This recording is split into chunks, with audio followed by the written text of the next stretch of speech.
Hello everyone, this is doctor Sam और आज जो है हम लोकोमोशन पढ़ रहे हैं।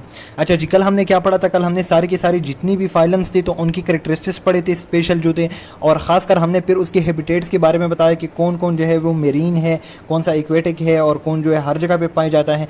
आज जो है हम सारे के सारे जितनी भी फाइलम है आप लोग के पास पोरिफेरा सिलेंट्रेट्स, उनकी लोकोमोशन के बारे में पढ़ेंगे कि पोरिफेरा जो है वो किस तरह मूव करता है, सिलेंट्रेट किस तरह मूव करता है, इसमें कौन कौन से इंपॉर्टेंट पॉइंट है जो कि एमसीक्यू पॉइंट ऑफ व्यू से बहुत इंपॉर्टेंट हैं। तो आइए जी स्टार्ट करते हैं यहाँ से। देखिए जी, हमारे पास पोरिफेरा जो है ना, इसकी जो एडल्ट है जी, इसकी जितनी भी एडल्ट्स होते हैं ना, एक होते हैं हमारे पास दो फॉर्म्स होते हैं। एक होता है लार्वल स्टेज जिसमें बहुत ज़्यादा छोटा होता है आफ्टर बर्थ, और दूसरा है एडल्ट फॉर्म, जब वो एडल्ट फॉर्म मतलब डेवलपमेंट के बाद। देखिए जी, हमारे पास जो लार्वल फॉर्म होता है ना पोरिफेरा का, पोरिफेरा जब लार्वा फॉर्म में होता है ना तो ये मूव कर सकता है इस तरह। ये तो वैसे भी मेरीन है तो पानी में तैरता है, ये क्या करता है, ये मूवमेंट कर सकता है, लार्वा है इस तरह तैरता है। अच्छा जी, अब हमारे पास जब सिसाइल जो है, सिसाइल मतलब स्टेशनरी, अब इसका जो एडल्ट है जब ये बढ़ जाता है ना तो ये किसी ऐसे चीज के साथ चिपक जाता है, राख हो गया, किसी चीज के साथ ये चिपक गया तो बस ये यहाँ पर एडल्ट फॉर्म जो है वो सिसाइल हो जाता है। तो लार्वल स्टेज अगर आप लोगों से पूछा जाता है एमसीक्यू में तो आप लोगों ने क्या लिखना है, इट कैन मूव, लेकिन जो एडल्ट फॉर्म है इट इज सिसाइल स्टेशनरी। अच्छा जी, अब हम आते हैं सिलेंट्रेट्स की तरफ। अच्छा जी, अब सिलेंट्रेट्स को आप लोगों ने गौर से देखना है। देखो इसमें जो है क्या क्या चीजें हैं। देखो एक तो इसमें जो कॉलोनीज होती है ना, कॉलोनीज, जो सिलेंट्रेट कॉलोनिकल फॉर्म में रहते हैं, कॉलोनीज के फॉर्म में रहते हैं। इसके अलावा इसके साथ साथ प्लस आप लोगों के पास क्या चीज है, ये कोरल रीफ्स। आप लोग कोरल रीफ्स जानते हैं, which is a member of coelenterates. अच्छा जी, coral reef is a member of coelenterates. तो कॉलोनीज, कोरल रीफ और साथ साथ obelia, obelia is a member of coelenterate. ये जो है ये सिसाइल है। अगर आप लोगों से एमसीक्यू में पूछा जाता है कि कोरल रीफ क्या है, आप लोगों ने सिसाइल लिखना है। उबिलिया क्या है, वो भी सिसाइल है। कॉलोनिकल फॉर्म ऑफ सिलेंट्रेट, वो भी सिसाइल है।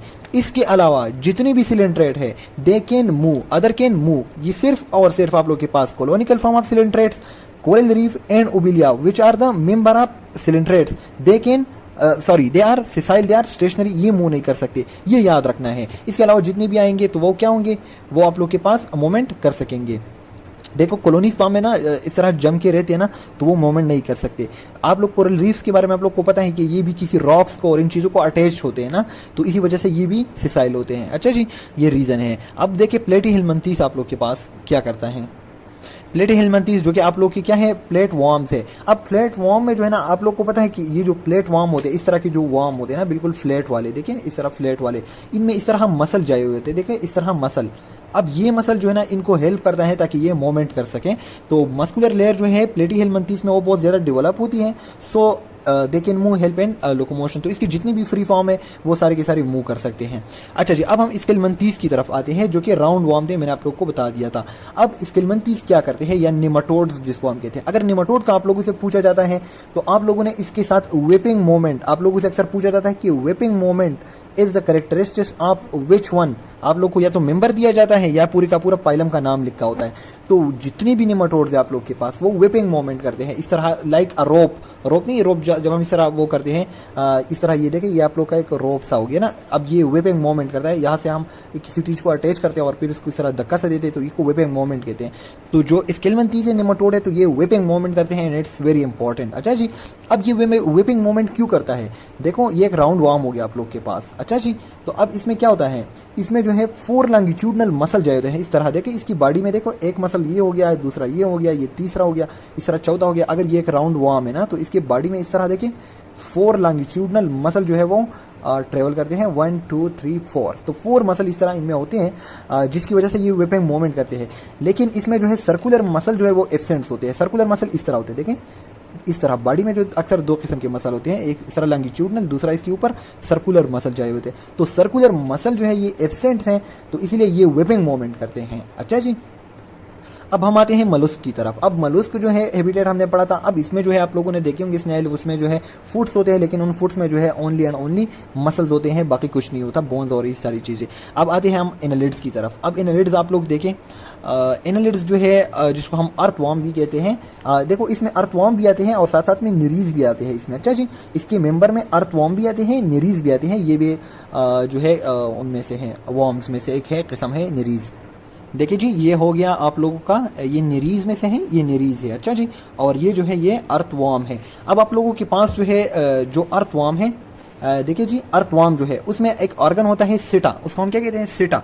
ये एक एपिडर्मल ऑर्गन है, डिटेल में हम नहीं जाते क्योंकि बहुत लंबा हो जाएगा। आप लोग याद ही रखें कि सिटा जो है किसकी फुट को, एनालिड्स में जो आप लोग के पास अर्थवार्म है, तो अर्थवार्म के फुट्स को आप लोग सिटा ही कहें, क्योंकि लोकोमोशन ऑर्गन है ना, फुट से हम लोकोमोशन करते हैं। तो ऑर्गन जो सिटा है, setae is the locomotory organ of earthworm. जबकि पेरापोडिया, पोडिया वैसे भी लेंस को कहते हैं, parapodia is the locomotory organ of Nereis.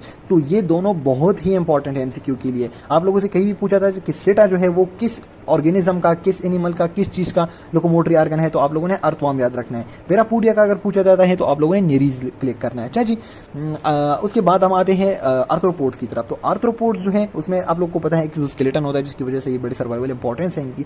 और जो एक्सोस्केलेटन है इसको मसल अटैच होते हैं ना, और वो जो है help in the swimming, crawling, flying, और जितने भी आर्थ्रोपोड्स मूव करते हैं ना, आप लोगों ने ग्रॉस हॉपर कल मैंने आप लोग को दिखाया था, एक वो है जो इस तरह क्या करता है, फ्लाइंग करता है, वॉकिंग भी करता है, बहुत सारे मूवमेंट्स है उसके। अच्छा जी, तो जितने भी मूवमेंट, तो मसल्स की वजह से, और मसल किस चीज़ के वो अटैच होते हैं, एक्सोस्केलेटन को। देखिए जी, अगर ये उसका एक्सटर्नल एक्सोस्केलेटन है तो इसको इस तरह मसल अटैच होते हैं। अच्छा जी, इन द आर्थ्रोपोड्स। तो आर्थ्रोपोड्स का भी आप लोग को पता चल गया। अब हम आते हैं इकाइनोडर्मेटा, बहुत इंपॉर्टेंट है। अच्छा जी, इसमें जो है ट्यूब फीड्स होते हैं। क्या होते हैं? Tube feeds. किसी भी जगह पे आप लोगों से पूछा जाता है कि इकाइनोडर्मेटा में कौन सी चीज है जिसकी वजह से वो मूवमेंट करता है, तो वो ट्यूब फीड्स है। Tube feed are the locomotory organ of Echinodermata. अब अच्छा जी, अब ये ट्यूब फीड्स जो है ना, इसमें इसके अंदर जो है एक पूरा वस्कुलर सिस्टम होता है, वाटर वस्कुलर सिस्टम, मतलब वाटर इसके अंदर जाता है और पूरे का पूरा एक मैकेनिज्म है जो हेल्प करता है फॉर द लोकोमोशन। हम जो है इतना सारा डिटेल हम नहीं पढ़ रहे, हमारे पास इतना टाइम नहीं है, लेकिन आप लोग को जिन जिन चीज़ों की ज़रूरत है तो इंशाल्लाह वो आप लोग को क्लियर हो जाएंगे। देखो, आज हमने जो है लोकोमोशन के बारे में पढ़ा कि हमारे पास पोरेफ्रा का जो एडल्ट है वो सिसाइल, जबकि इसका जो लार्वल फॉर्म है वो मूव कर सकता है। उसके बाद सिलेंट्रेट जो है उसमें ओबिलिया और coral reef and colonies they are sessile, जबकि आप लोगों के पास बाकी जितने भी सिलेंट्रेट है वो मूव कर सकते हैं। उसके बाद प्लेटीहेल्मिन्थीस की तरफ हम आए तो प्लेटीहेल्मिन्थीस में जो है मस्कुलर लेयर होता है वो हेल्प करता है, और स्केल्मंथीस में जो है 4 लॉन्गिट्यूडनल मसल्स होते हैं। स्केल्मंथीस में 4 लॉन्गिट्यूडनल मसल होते हैं जो कि विपिंग मोमेंट में हेल्प करते हैं, बहुत इंपॉर्टेंट है। उसके बाद जो हमने मलुस्क पढ़ा, जो कि उसमें इसके अंदर जो है फुट होते हैं, मस्कुलर फुट्स होते हैं। अच्छा जी, लेकिन सबसे इंपॉर्टेंट चीज जो थी वो क्या थी, वो सिटा थी, the locomotory organ of earthworm. अच्छा जी, अब एनालिट्स के अंदर अर्थवार्म भी आते हैं, निरीज भी आते हैं। अर्थवार्म जो है वो सिटा है, उसका लोकोमोटरी ऑर्गन, और निरीज का पेरापोडिया है। अच्छा जी, अब एक्सोस्केलेटन एंड मसल्स जो है help in the motion of arthropods. उसके बाद ट्यूब फीड से बहुत इंपॉर्टेंट है इकाइनोडर्मेटा में। So that's all.